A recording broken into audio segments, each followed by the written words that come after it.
Vamos, hermanos, a buscar una parte de la escritura que está en el libro del profeta Isaías, capítulo 60.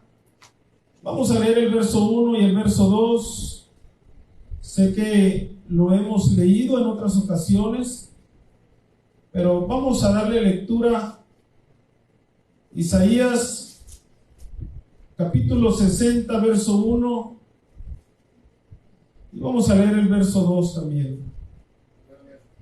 Cuando esté ahí, hermano, puede decir amén, en señal de que estamos listos. Dice la escritura de la siguiente manera, hermano, por boca del profeta Isaías: levántate y resplandece, porque ha venido tu luz y la gloria de Jehová ha nacido sobre ti. Verso 2: porque he aquí que tinieblas cubrirán la tierra y obscuridad las naciones, mas sobre ti, diga sobre mí, amanecerá Jehová, y sobre ti será vista su gloria. Aleluya. Tome su lugar, hermano. Hemos estado orando. Quiero en esta tarde, con la ayuda de Dios, compartirle algo que, hermano, está en la escritura.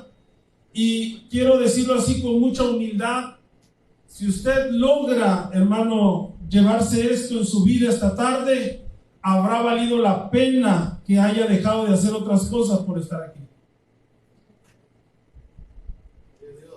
Si logra conectarse con el consejo de esta tarde, hermano, mire, habrá valido la pena el cansancio, el gasto de gasolina, la distancia, por haber estado este día aquí. Así que, hermano, quiero contarle una breve historia. Todo sucedió hace muchos años atrás. Nuestro personaje apenas era un joven de 17 años cuando se le confeccionó una túnica de colores. Se dice, hermano, que su padre lo amaba más que a todos sus hijos porque lo había tenido en su vejez. En el tiempo antiguo, la fabricación de una túnica de colores era muy costosa y no cualquiera podía portarla. Se cuenta, hermano, que se llevaba mucho tiempo para poder preparar ese tipo de tela. Y también se enseña que la persona que la portaba, hermano, en él era una señal de autoridad y era una señal de distinción. Así que cualquiera que utilizaba una túnica en el tiempo antiguo, hermano, no era porque tenía dinero o porque los padres eran acomodados, sino era una identidad que este hombre tenía, hermano, y era una señal de autoridad y que tenía o iba a tener más adelante un señorío. ¿Está conmigo? A nuestro muchacho se le confeccionó una de esta manera. Esto despertó el celo de sus hermanos al punto que comenzaron a odiarle en sus corazones y hablarle en un tono no muy familiar. La Biblia registra, hermano, que su padre lo amaba más que sus hijos, que a todos los hijos que él tenía. Luego, para complicar más las cosas, el muchacho inicia teniendo sueños donde es evidente que va a ocupar un lugar de señorío en su familia, incluyendo un nivel aún más alto que el de su propio padre. Finalmente, sus hermanos planean deshacerse de él y lo venden a unos mercaderes, los cuales se dirigían a Egipto, y allá en Egipto fue vendido por segunda vez en una subasta pública. Lo compra nada más y nada menos que uno de los ministros de Faraón. Este hombre, al ver la capacidad de este muchacho, hermano, lo pone como mayordomo de su casa.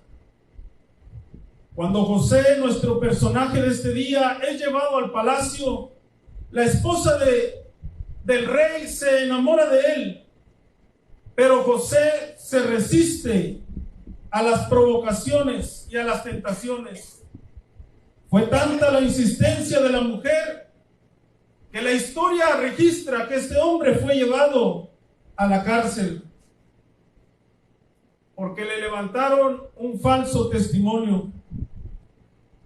Dada su buena capacidad para administrar, este joven es nombrado jefe de los prisioneros, y por esa causa, hermano, y por qué no decirlo, por cosas de la vida que solo Dios conoce, al mismo tiempo también caen preso un copero y un rey, los cuales servían al rey. Una noche ambos tienen un sueño, los cuales fueron interpretados por José. Sueños que se cumplieron exactamente como les dijo que sucedería. Cuando el copero, hermano, retorna a su puesto y sale en libertad, José le pide que interceda por él delante de Faraón. Pero al copero se le olvida. Y por esta causa José tiene que quedarse 2 años más en la cárcel. La historia nos dice que más tarde José pronosticó, hermano, y anunció de algunas adversidades. Y fue de esta manera que José llega a la cúspide del gobierno egipcio. Y finalmente, los 12 manojos se inclinan ante él. El sol y la luna y las estrellas se inclinan delante de nuestro José, cumpliéndose así el sueño que Dios le había mostrado hace mucho tiempo atrás.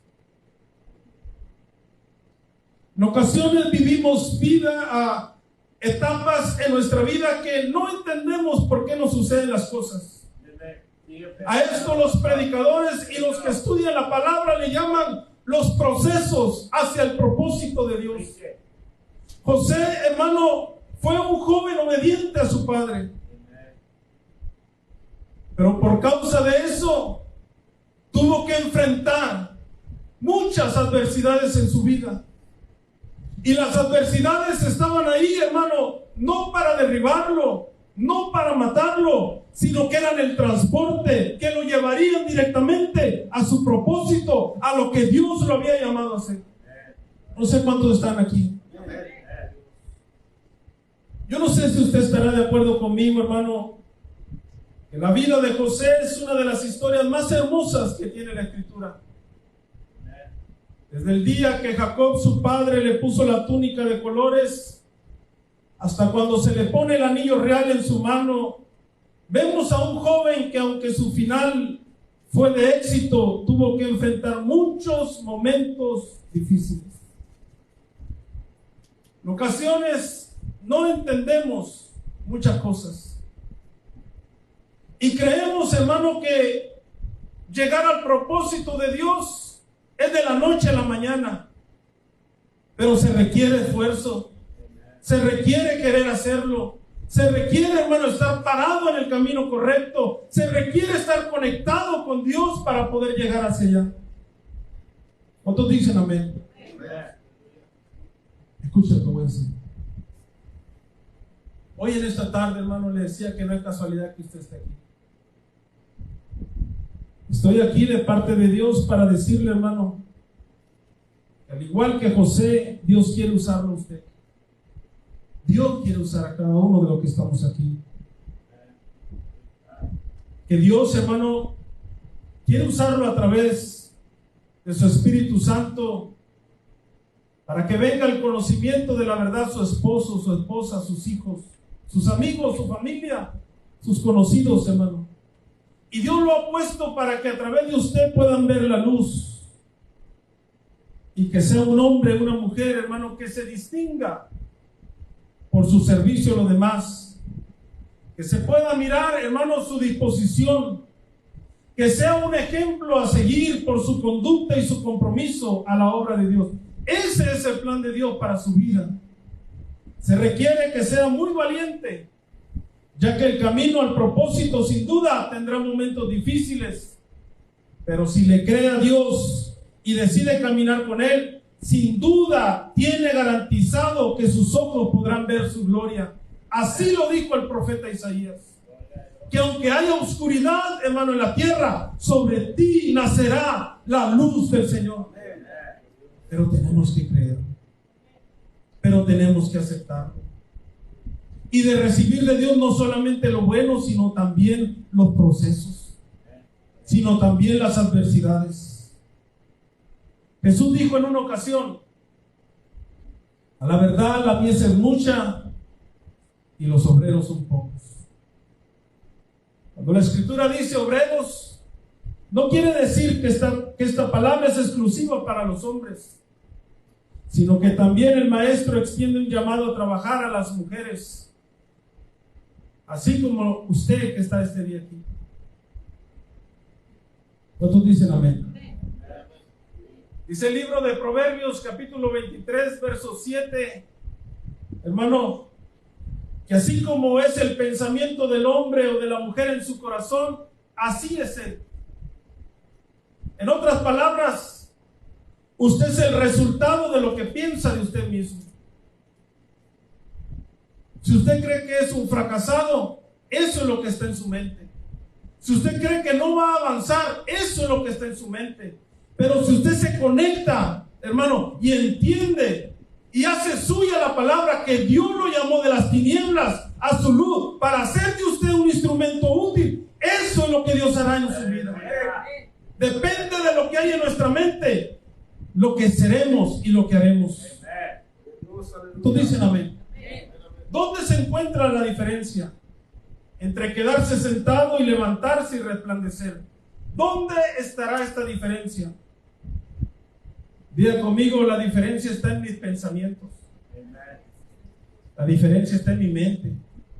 Ahí está la diferencia.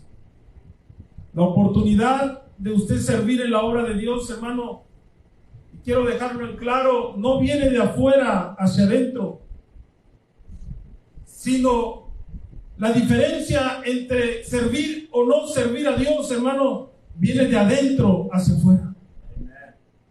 Todo inicia en qué yo pienso de mí mismo, quién yo soy delante de Dios. Lo que está en su mente, lo que está en sus pensamientos, eso lo llevará a su destino. ¿Está conmigo?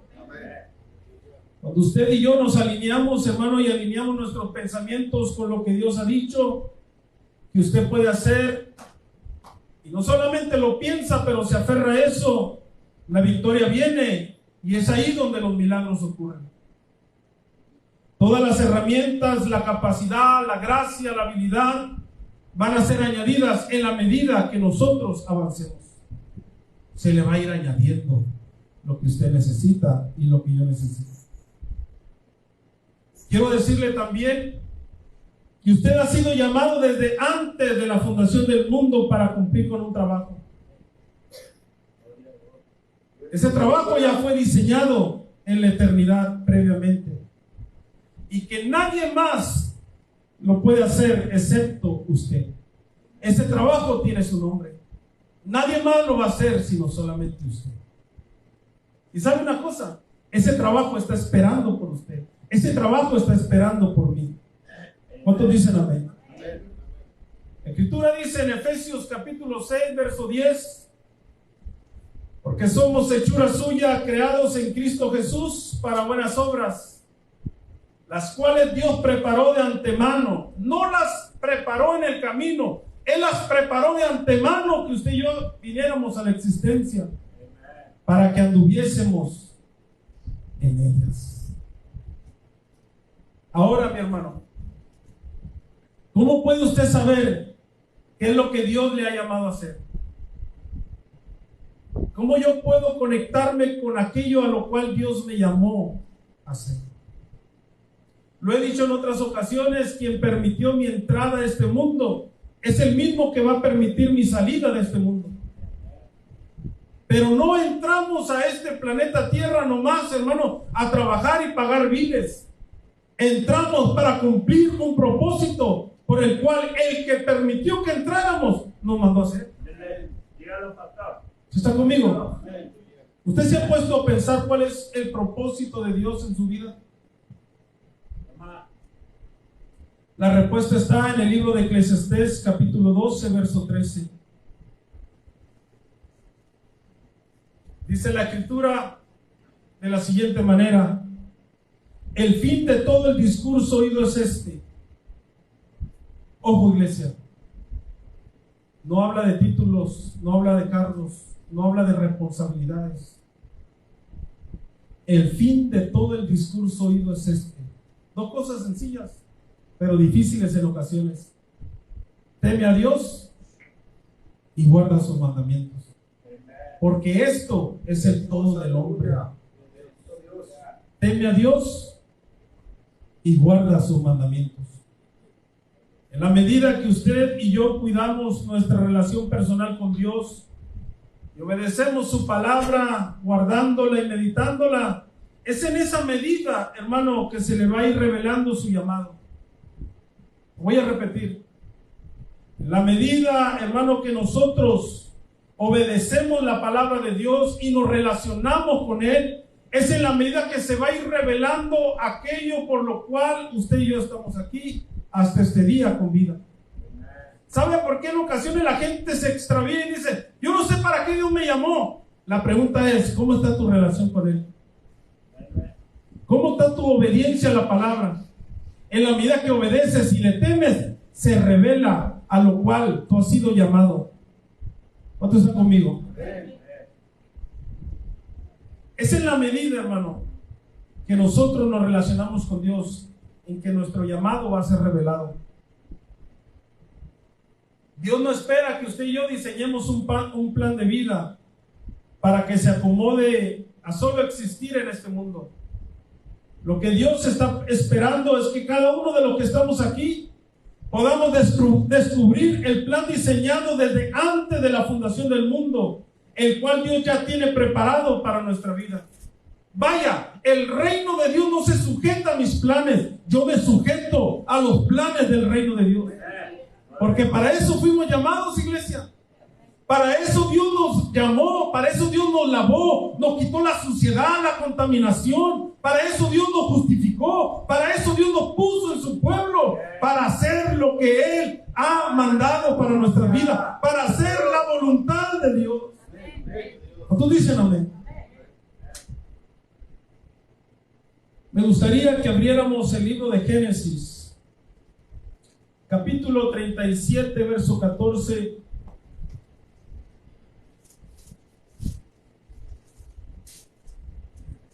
Ahí vemos, hermano, que José estaba obedeciendo un mandamiento de su padre Israel. Vamos a leer el verso 14. Estamos en el capítulo 37, vamos a leer el verso 14. Vamos a leer del verso 13, hermano. Dice la escritura, Génesis 37, verso 13. Y dijo Israel a José: tus hermanos apacientan las ovejas en Siquem. Ven y te enviaré a ellos. Y él respondió: heme aquí. Verso 14. E Israel le dijo: ve ahora, mira cómo están tus hermanos y cómo están las ovejas, y tráeme respuesta. Y lo envió del valle de Hebrón y llegó a Siquem. Observe esto, iglesia, que es importante. La obediencia a la palabra siempre le colocará en una posición de revelación. ¿Ya lo notó? Lo acabamos de leer.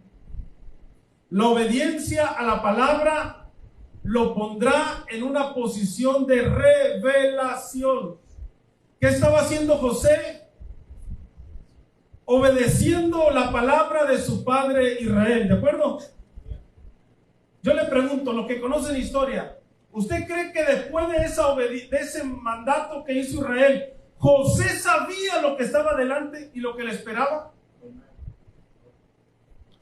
Claro que no. La obediencia a la palabra siempre lo va a colocar en una posición de revelación, aunque lo que estemos viviendo no sea agradable. Aunque lo que Dios permita que esté delante de nosotros no nos guste. Si obedecemos, hay revelación. Si no obedecemos, hermano, ignoraremos por qué causa Dios nos trajo. ¿Está conmigo? Diga conmigo, que se nos quede. La obediencia a la palabra, dígalo conmigo, la obediencia a la palabra me coloca en posición de revelación para conocer y entender por qué Dios me llamó. el fin de todo el discurso oído es este: teme a Dios y guarda sus mandamientos. La medida que yo obedezco es en la medida que se revela aquello a lo cual Dios permitió que yo llegase a hacer. Quiero decirle, amada iglesia, que la vida está llena de pequeños momentos que parecieran que no están relacionados entre sí. Y quiero que quede algo bien claro en su mente. Hermano, nada ocurre sin el permiso de Dios. Nada ocurre sin el permiso de Dios. No cierre su Biblia. Vamos a leer algo que nos va a dar mucha luz para entender el mensaje de esta noche. Génesis 37, vamos a leer el verso 15 al verso 17. ¿Ya lo encontró? Aleluya. Dice la Escritura: una vez que José obedece la indicación de su padre y lo envía a Siquem para ver el estado de sus hermanos, verso 15, y lo halló un hombre andando él errante. No, el hombre que andaba errante era José. ¿Está conmigo? Lo voy a leer una vez más. Y lo halló un hombre andando él errante por el camino, y le preguntó a aquel hombre diciendo: ¿qué buscas? José respondió: busco a mis hermanos, te ruego que me muestres dónde están apacentando. Aquel hombre respondió: yo sé, ya se han ido de aquí, y yo les oí decir: vamos a Dotán. Entonces José fue tras sus hermanos y los halló en Dotán. Usted se ha puesto a pensar, hermano, ¿para qué necesitamos saber que José primeramente fue a Siquem y que se encontró con un hombre el cual la Escritura ni siquiera dice cuál fue su nombre? Hermano, ¿usted cree que necesitamos toda esa información? ¿No sería más fácil que la Biblia dijera: Israel le dijo a José, ve a ver a dónde están tus hermanos? Y luego al siguiente texto: y José encontró a sus hermanos. ¿No sería más fácil de entenderlo? ¿Por qué la Biblia dice que José, cuando va y busca a sus hermanos, llega a Siquem, se encuentra con un hombre andando él extraviado, errante? Se encuentra con este hombre y le dice el hombre: ¿dónde vas? ¿Qué traes? ¿Qué estás haciendo? Y José dijo: ando buscando a mis hermanos. Y ese hombre, cuyo nombre no registra la Biblia, dice: ya se fueron. Y oí decir que se fueron a Dotán. ¿Qué revelación habrá escondida ahí, hermano? ¿Qué nos habrá dejado Dios de alguna manera oculto que espera que usted y yo lo entendamos? ¿Por qué será que aquellas cosas más insignificantes tienen mucho que ver con que a usted y a mí se me revele el llamado a lo que Dios quiere hacer con nosotros? ¿Sabe que vivimos una vida muy aprisa? El trabajo, la casa, la iglesia, los hijos, y a veces no nos detenemos a observar las pequeñas cosas que están ahí en nuestro caminar, en las cuales está escondido parte de la revelación para nuestras vidas. Salomón, el hombre con el mayor depósito de sabiduría antes de nuestro Señor Jesús, él decía: ve a la hormiga, oh perezoso. Yo le pregunto, ¿cuándo nosotros nos detenemos para ver cómo trabajan las hormigas? Antes las matamos, le echamos jabón, hermano. Y Salomón ponía atención en las cosas más pequeñas, más minúsculas, más mínimas, porque sabía que ahí había escondido algo que le iba a ayudar a él. Vea, hermano, quiero decirle algo en esta tarde. Quiero que usted vea lo que no hubiera sucedido si José no se hubiese encontrado con este hombre. Usted puede mirar todas las traducciones existentes, hermano, y se va a encontrar que la Biblia no registra el nombre de este hombre que se atravesó en el camino de José. No lo registra, lo puede buscar en todas partes y no lo registra. Ahora, vamos a ver algo. ¿Qué hubiese pasado con José si no se hubiera encontrado con este hombre? Su papá lo manda a Siquem a buscar a sus hermanos, llega, no los encuentra por ningún lado, no encuentra ninguna gente por ahí. ¿Qué hubiera hecho José? Se regresa a su casa. Papá, no los encontré. Pero se encontró con alguien que le dijo, oí que dijeron, vayamos a Dotán. Escucha, iglesia, escucha que aquí hay revelación. Y eso nos va a ayudar bastante. ¿Qué hubiera sucedido si José no se hubiera encontrado con este hombre? Atención, atención. Número 1, José no hubiera encontrado a sus hermanos. Número 2, sus hermanos no lo hubieran vendido como esclavo. Número 3, no habría interpretado los sueños de Faraón. Número 4, el Faraón no habría preparado los almacenes en los días de hambruna. Número 5, no hubiese existido ese famoso reencuentro de José con su padre. Número 6, el pueblo no hubiese bajado a Egipto en los tiempos en que se escaseó el alimento. Número 7, jamás habría existido la esclavitud de los hebreos. Número 8, tampoco hubiese habido liberación para el pueblo en Egipto. Número 9, no se hubiese abierto el mar rojo en dos para llegar a Canaán. Número 10, el pueblo no hubiese recibido la palabra de Dios en el Sinaí. Número 11, más tarde, por amor a la humanidad, Dios no se hubiese manifestado en carne. Número 12, Jesús no hubiese dado su vida en la cruz del Calvario. Y número 13, usted y yo no hubiésemos alcanzado perdón de pecados y salvación. Todo por un hombre. Todo por un hombre. ¿Está conmigo? El futuro del pueblo de Israel y el de toda la humanidad dependía de que un extraño le dijera a José, oí que se fueron a Dotán. ¿Sabe una cosa, iglesia? En nuestra vida, Dios ha permitido que nos encontremos con hombres y mujeres que el nombre lo de menos, no importa. Pero que si no hubiese sido por ese hombre y por esa mujer que se atravesó en nuestro camino, usted no hubiera conocido a Dios. Usted no estuviera en el lugar que está. Su familia no hubiera sido, hermano, restaurada.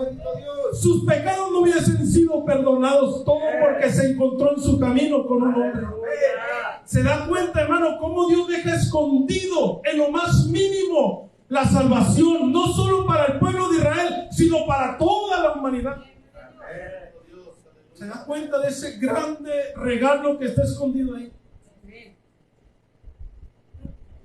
Todo lo que ahora también es parte de nuestra historia dependía de ese incidente aparentemente insignificante. Todo lo que a usted, hermano, le suceda a partir de este día será una oportunidad para que descubra que es la mano de Dios guiándole hacia su propósito en esta vida. ¿Usted cree que José estaba contento en la cisterna? ¿Usted cree que José estaba contento de que le hayan levantado un falso testimonio? Pero él sabía que todo eso lo estaba conduciendo y lo estaba dirigiendo hacia su propósito. ¿No están acá?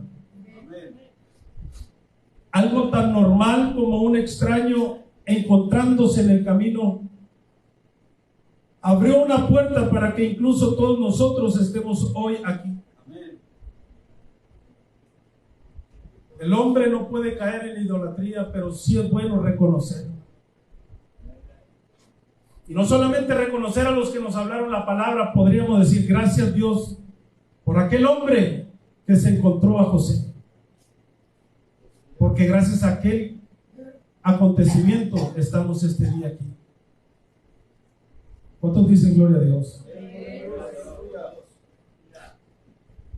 Cuando entendamos esto, Sabremos que los planes que Dios tiene para nuestra vida están tan cerca de nosotros que solamente basta alinear nuestros pensamientos a la voluntad de Dios. Tomar una firme decisión de levantarse y empezar a resplandecer, como dijo el profeta Isaías, y prepararse para que la gloria de Dios venga